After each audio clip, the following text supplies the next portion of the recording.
कमजोरीको पछाडिको कारण नखोज्ने। तर एक्जाम्पल चाहिँ हामीले भनेका थियौँ चियाको गिलास फुट्दाखेरि आफूले कसको एक्जाम्पल ल्याएको थियौँ जस्तो लाग्छ मलाई। यहाँको हो, उहाँको पनि जस्तो लाग्छ हो, एक्ज्याक्टली है त।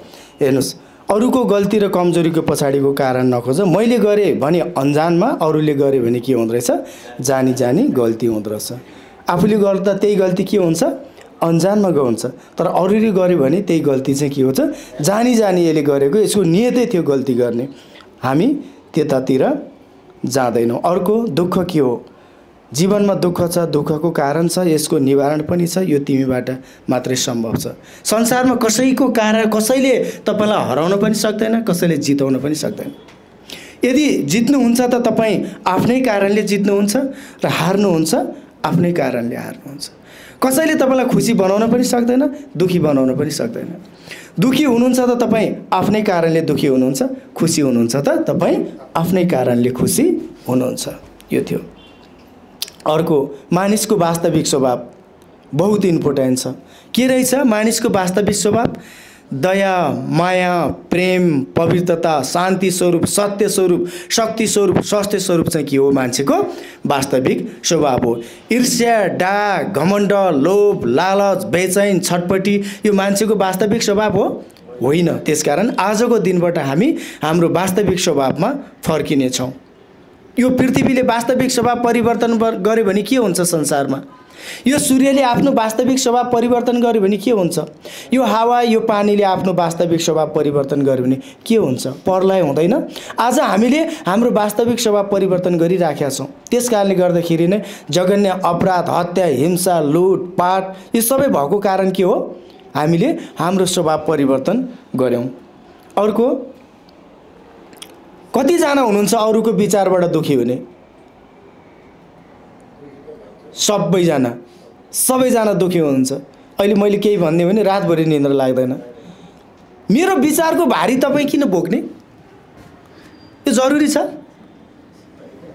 मेरो विचारको भारी तपाईँ बोकेर किन हिँड्ने? यो वाहियात छ, बेकार छ, फाल्तु छ यो। त्यसकारण आजको दिनबाट हामी अरूले जे सोच्छ सोच्न दिनुहोस्। अरूको सोचाइले तपाईँलाई किन इन्फ्लुएन्स पर्नु पर्यो? जरुरी छ? छैन। तपाईँको विषयमा मलाई सोच्न म सार्वभौम छु नि त। मैले राम्रो पनि सोच्न सक्छु, यो खत्तम सुशील श्रेष्ठ पनि भन्न सक्छु, कस्तो शालीन मान्छे है, कस्तो भद्र पनि भन्छु। मैले खत्तम भनिदिएको भरमा रातभरि बेचैन हुनुपर्ने, छटपटी हुनुपर्ने जरुरी छ कि छैन? खत्तम हुन्छ मैले भनेर? छैन। वाहियात हो यो। त्यसकारण अरूको विचारको फुटबललाई कसले हान्छ? केले हान्छ? खुट्टाले। यो खुट्टाले त्यो कर्नर पुर्याइदिन्छ, त्यो कर्नरबाट यो कर्नर पुर्याइदिन्छ। हामी अरूको विचारको फुटबल बन्ने कि नबन्ने? नबन्ने। यो थियो। अर्को, यो बारेमा मैले केही भनेको थिएँ थोमसको बारेमा। थोमस अल्वा एडिसन फिजिक्सको किङ हुनुहुन्छ। उहाँ राजा हो फिजिक्सको है। यसले चाहिँ हरेक नकारात्मक घटनालाई सकारात्मक भएर हेर्ने भन्ने सन्दर्भमा यो कुरा आउँछ। उहाँको कारखानामा एकचोटि आगो लाग्यो। 10 वर्ष भएको थियो उहाँको त्यो संरचना, डेटा सेन्टर, रिसर्च सेन्टर। आगो लाग्यो, त्यसपछि सारा मान्छेहरू त्यहाँ भेला भए। थोमसको श्रीमती चाहिँ डाको छोडी रोइराख्नु भएको थियो। अनि पत्रकारले त्यहाँ सोधे, थोमस चाहिँ हाँसिराख्नु भएको थियो। पत्रकारले थोमसलाई सोधे, अरे थोमस, सारा सम्पत्ति जलेर आँखै अगाडि खरानी भइराखेको छ, तपाईँ हाँसिराख्नु भएको छ, तपाईँ पागल त हुनु भएन भनेर थोमसलाई पत्रकारले सोद्धा पत्रकारले के भन्नुभयो? थोमसले के भन्नुभयो होला पत्रकारलाई? म जिउँदैछु। क्ल्यापिङ गरिदिनुहोस् हाम्रो रमाम्यामलाई। आजको दिनसम्म जे जति डेटाहरू मैले सङ्कलन गरेका थिएँ, जे जति आर्जन गरेका थिएँ, त्यो सबै मेरो भुलहरू थियो भनिदिनु भयो उहाँले। वास्तवमा रियालिटीमा त्यो भुल थियो? थिएन। तर त्यसलाई सायद त्यो बेलामा मेरो सारा सम्पत्ति नष्ट भयो भनेर विज्ञानको क्षेत्रमा काम गर्न छोड्नु भएको भए यो चिम आज बन्थ्यो। तर बन्थ्यो होला, तर थोमसको नाउँमा रहन्थ्यो कि रहन्थेन? तपाईँ हामीले सायद थोमसलाई चिन्थ्यौँ कि चिन्थेनौँ? उहाँले सबै मेरा भुलहरू थियो, मेरा मिस्टेकहरू, गल्तीहरू थियो भनेर भनिदिनु भयो। अर्को एकजना व्यक्तित्व देखिरहनु भएको छ, सबैले धेरैले चिन्नुहुन्छ उहाँलाई। 2 वर्ष पहिला नेपाल पनि आउनुभएको थियो। 22 चोटिसम्म चीनमा सामान्य जागिरमा सामान्य कर्मचारीको रूपमा उहाँले आवेदन दिँदाखेरि 22 चोटिसम्म उहाँ रिजेक्ट हुनुभएको छ। एकचोटि त यति दर्दनाक पीडा छ, गुगल सर्च गरेर हेर्न सक्नुहुन्छ उहाँको विषयमा। जम्मा 10 जना मान्छे मागेको थियो, 10 वटा मात्र निवेदन परेको छ त्यहाँ, जसमध्ये एउटा निवेदन थियो ज्याकमाको थियो। तर विडम्बना 9 जना मान्छे छनौट भए, ज्याकमा छनौट हुनु भएन। चाहिएको 10 जना थियो, निवेदन पनि 10 वटा परेको थियो। उहाँ त स्वतः हुनुपर्ने होइन, उहाँ छनौट हुनु भएन, उहाँ रिजेक्ट हुनुभयो। कारण थियो ज्याकमा ख्याउटे हुनुहुन्थ्यो, दुप्लो हुनुहुन्थ्यो र पुड्के पनि हुनुहुन्थ्यो। कारण त्यति थियो। त्यो 22 जनामा छनौट भयो भए आज तपाईँ हामीले ज्याकमालाई चिन्थ्यौँ, अलिबाबाको निर्माण हुन्थ्यो। त्यो 10 जनामा छनौट भयो भए अलिबाबाको लाई चाहिँ हामीले सुन्थ्यौँ। त्यसकारण जे चिज तिमीबाट गुम्यो या जसले तिमीलाई छोडेर गयो, याद गर तिम्रो जीवनमा त्योभन्दा राम्रो चिज प्राप्त हुँदैछ। क्ल्यापिङ पनि आउँछ। हामी हेर्नुहोस् त,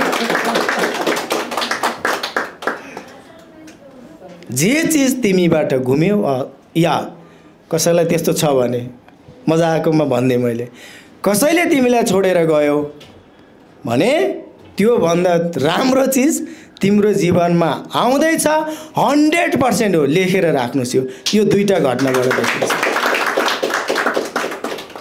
है। त्यही बेलामा सबै मेरो सम्पत्ति नष्ट भयो, अब गर्दिनँ भने भएदेखि आज थोमसलाई हामीले चिन्ने थिएनौँ।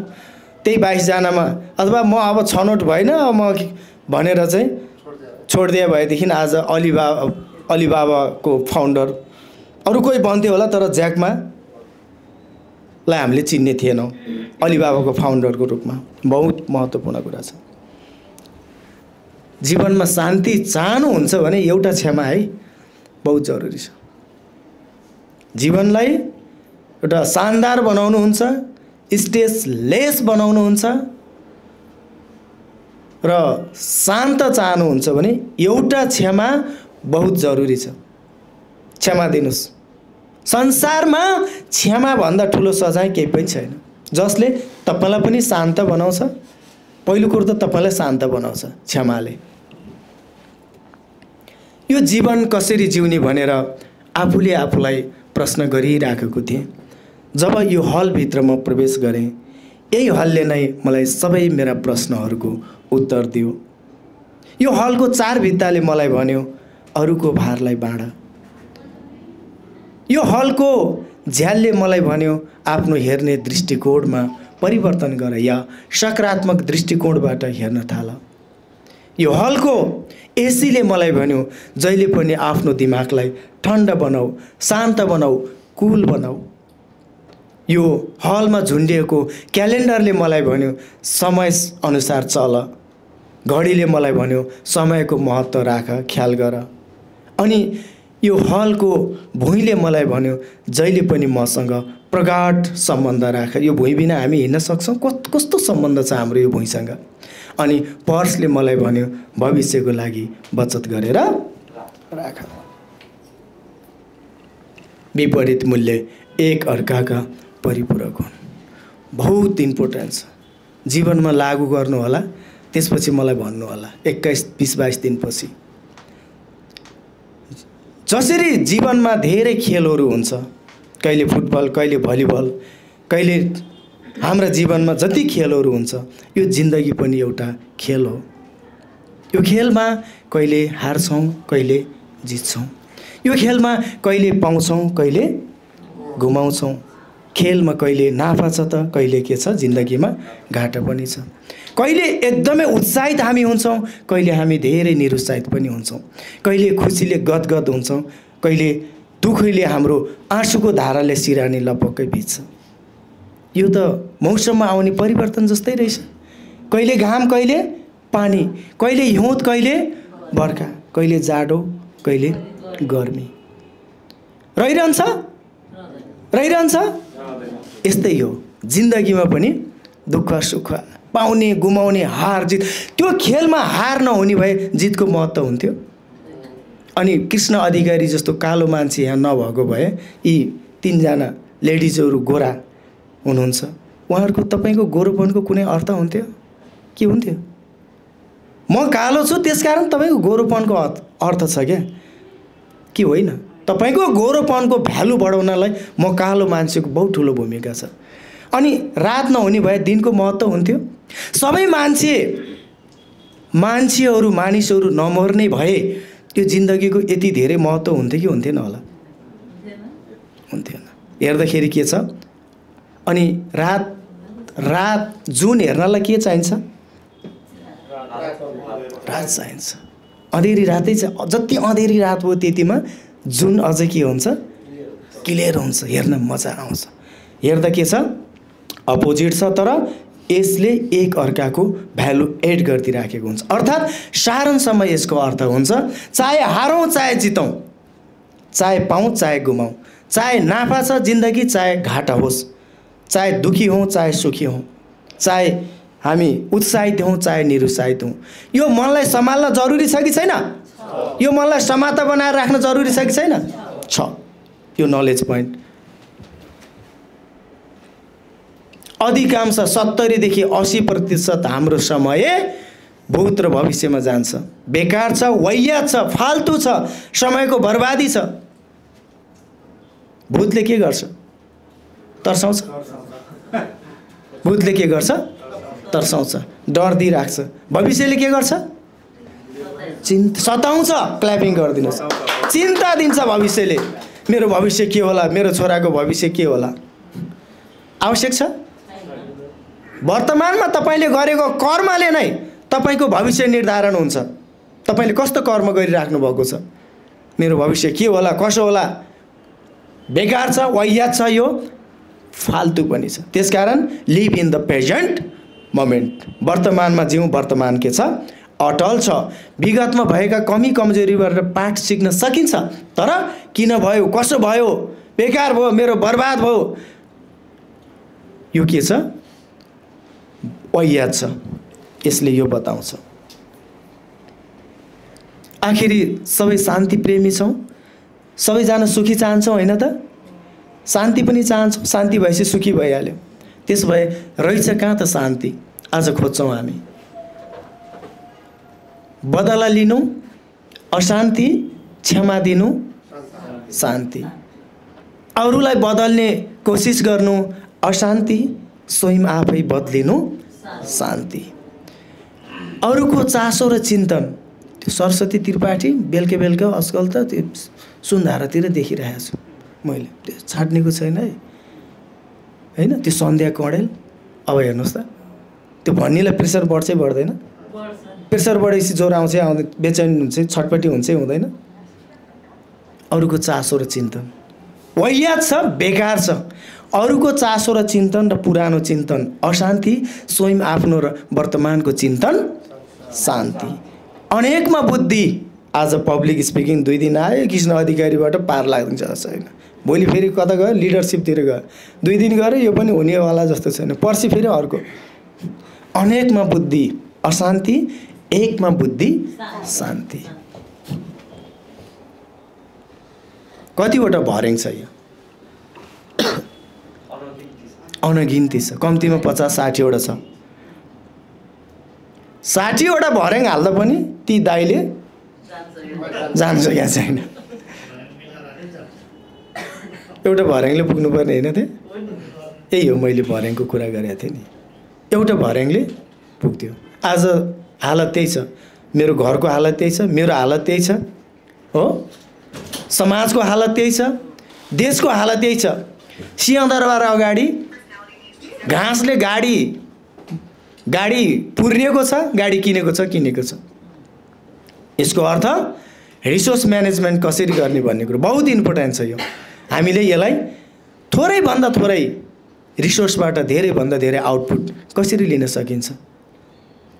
गाडी लाग्छ सिटिसी मलदेखि सिउचटार मेरो घरसम्म, मलाई ट्याक्सी जरुरी छ कि छैन? कुनै बेला पर्न सक्छ परिस्थिति हेरेर, तर 2 घन्टाको टाइम छ भने मलाई ट्याक्सी जरुरी छ? 1 घन्टामा हिँडेरै पुग्छ भने हिँडेरै गइदिए पनि त भयो, मेरो काम छैन भने 25 रुपियाँ त बच्यो त। मित भ्याइताको मैले कुरा गरेको सबै ठाउँमा यो मैले भन्न खोजे होइन, तर मौकामा हिरा पर्नु, बेमौकीमा कौडी नछोड्नु भने जस्तो यो बहुत इम्पोर्टेन्ट छ यो भर्याङको है। अर्को छ गोल सेटिङको कुरा। तपाईँ 84 मा नेपाल आर्मीको अबको 5 वर्षभित्रमा मेजर बन्ने एक्जाम्पल, काठमाडौँ महानगरपालिकाको उपमेयर भएर आउने, मेयरै हो नि किन उपमेयर होइन, रौतहटबाट 84 मा सङ्घीय सांसद बनेर आउने, 4 वटा सहकारी बनाउने, 2टा डेन्टल हस्पिटल काठमाडौँ र ललितपुरमा अब 3 वर्षभित्रमा सञ्चालन गर्ने, जिरी नगरपालिकाको मेयर भएर आउने। अरू सबै मैले सबैको सरी माफ गर्नु होला, सबैलाई जोड्न सकिनँ मैले, जो जहाँ जे हुनुहुन्छ। अब सहकारीको त्यहाँको के छ, सञ्चालक समितिको अध्यक्ष बन्ने, लायन्स क्लबको अध्यक्ष के हुन्छ पोजिसनहरू बन्ने, सबैको आफआफ्नो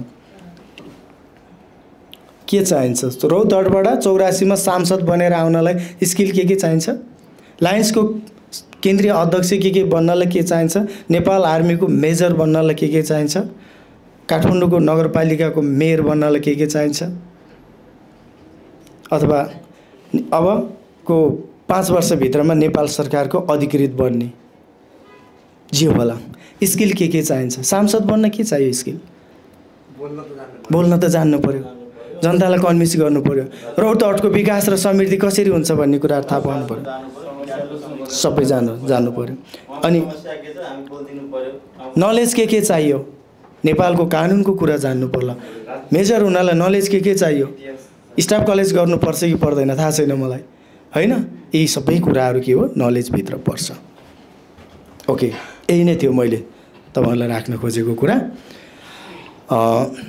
हुन्छ, यति नै भने अब चाहिँ हामी पालो आएर फिडब्याक दिन्छौँ, यही विषयवस्तुहरूतिर रहेर राम्रा लागेका कुराहरू के सिक्यो यो विषयमा 3 मिनट गर्छौँ ल, 3 देखि 4 मिनट, 4 मिनटभित्रमा हामी सक्छौँ। पाइन्छ, मजाले पाइन्छ। मानप्रसाद जोशी सर। इजी टक्स, अब खुलेर बोल्ने पालो तपाईको।